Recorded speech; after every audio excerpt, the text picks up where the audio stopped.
গুজবের এই বাংলাদেশে মানুষ সত্য মিথ্যাকে যাচাই না করে শুধু একটি ইলেকট্রনিক্স ডিভাইস ব্যবহার করে মানুষকে বিভ্রান্ত করে চলেছে একের পর এক।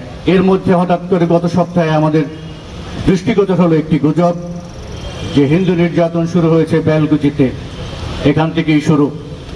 এই বিষয়টিকে আমরা যখন এর গভীরে যেতে থাকি, গিয়ে দেখি যে এর পিছনে দেশীয় এবং আন্তর্জাতিক ষড়যন্ত্র রয়েছে। সেই দেশীয় এবং আন্তর্জাতিক ষড়যন্ত্রকে দূর করতে আমি সেদিন শপথ নিয়েছিলাম, বেলকুচিকে যদি বেছে নেওয়া হয় প্রথম ষড়যন্ত্রের স্থান হিসেবে, তা আমরা বেলকুচিকে তৈরি করব প্রথম ঐক্যের স্থান হিসেবে। এই ঐক্যের বারতা, এই ঐক্যের সৃষ্টি, অনৈক্যের বিরুদ্ধে আমাদের যুদ্ধ এই বেলকুচি থেকেই শুরু হবে। আমরা বেলকুচিতে এমন থানা তৈরি করতে চাই, এমন মডেল তৈরি করতে চাই যেখানে ধর্মের ভিত্তিতে মানুষের কোনো বিভাজন থাকবে না, যেখানে মানুষে মানুষে পরিচিত হবে শুধু বেলকুচিবাসী হিসাবে। সবার আগে বাংলাদেশ, এই সবার আগে বাংলাদেশকে নিশ্চিত করতে হলে আমাদের সবাইকে এগিয়ে আসতে হবে, যেখানে থাকবে না কোনো দল, যেখানে থাকবে না কোনো মত, যেখানে থাকবে না কোনো ধর্ম। সবার আগে বাংলাদেশ যদি নিশ্চিত করতে চান, এর অন্তরায় কি রয়েছে? আপনি আমি যদি অনৈক্যে নিপতিত হই, আপনার আমার ঐক্য যদি বিঘ্নিত হয়, আপনার আমার ঐক্য যদি কেউ ভেঙে দিতে পারে, সহজেই আপনাকে এবং আমাকে পরাজিত করতে পারবে। আপনি আমি পরাজিত হওয়া মানে বাংলাদেশকে পরাজিত করা। এই দেশের স্বাধীনতা এবং সার্বভৌমত্বকে পরাজিত করতে দেওয়া হবে না, কোনো শক্তির কাছে নত হব না। আমরা একতাবদ্ধ থাকবো। ধর্ম দিয়ে বিভাজন আমাদের এই বাংলাদেশে সম্ভবপর নয়। আমরা ভাই ভাইয়ে বড় হয়েছি, আমাদের মধ্যে ঐক্যই হচ্ছে আমাদের শক্তি, আমাদের ঐতিহ্য, সাম্প্রদায়িক সম্প্রীতি, আমাদের পরিচিতি সাম্প্রদায়িক শান্তির দেশ হিসেবে। আমরা জানি না কোথায় কি হচ্ছে, কোন দেশ কি করছে।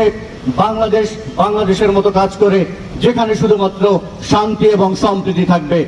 আমাদের ব্যক্তিগত কোনো সমস্যাকে আমরা যাতে কখনোই কোনো ধর্মীয় সমস্যায় রূপান্তরিত না করি, সেই বিষয়গুলো আমাদেরকে মনে রাখতে হবে। আমাদের সবচেয়ে বড় সমস্যা গুজব। আপনারা নিশ্চিত থাকেন, কোথাও যদি প্রিন্টিং ইলেকট্রনিক্স মিডিয়া ব্যতীত, স্বীকৃত মিডিয়া ব্যতীত যদি কোথাও দেখেন কোনো ফেসবুক কিংবা অন্যান্য সামাজিক যোগাযোগ মাধ্যমে হিন্দু বা মুসলিম ধর্ম সম্পর্কে নেতিবাচক কথা প্রচারিত হচ্ছে, আপনারা এগুলোতে কান দিবেন না। আপনারা সরাসরি এগুলো যাচাই করবেন। আপনারা আমাদের আইন শৃঙ্খলা রক্ষাকারী বাহিনীর কাছে যাবেন, আপনারা প্রশাসনের কাছে যাবেন, আপনারা আপনাদের জনপ্রতিনিধিদের কাছে যাবেন। এগুলো যাচাই করে বাছাই করে সত্যতার কিছু যদি আপনারা নির্ধারণ করতে না পারেন, অন্য একটা ভাইয়ের সাথে রাগ করে একটা কথা বলাও আপনার একটা অন্যায় হয়ে যাবে। আপনার নিজে তখন কষ্ট লাগবে যে আমি অযথা একজন ভাইকে দোষারোপ করেছি। আপনারা এই বিষয়গুলোকে অবশ্যই খেয়াল রাখবেন। প্রত্যেকটা গুজব মানুষের বিশ্বাসকে নষ্ট করে, গুজব মানুষের বিশ্বাসকে নষ্ট করে, দীর্ঘদিনের লালিত সম্পর্ককে নষ্ট করে, গুজব নষ্ট করে দেয় পারস্পরিক সম্প্রীতিকে। আপনারা তাই গুজবকে বিশ্বাস করে আপনাদের দীর্ঘদিনের বিশ্বাসকে ভঙ্গ করবেন না। গুজবকে অবিশ্বাস করতে শিখুন, গুজবকে গুজব হিসাবেই তাকে ছেড়ে ফেলে দিতে শিখুন। আমরা কোনো গুজবে বিশ্বাসী নই।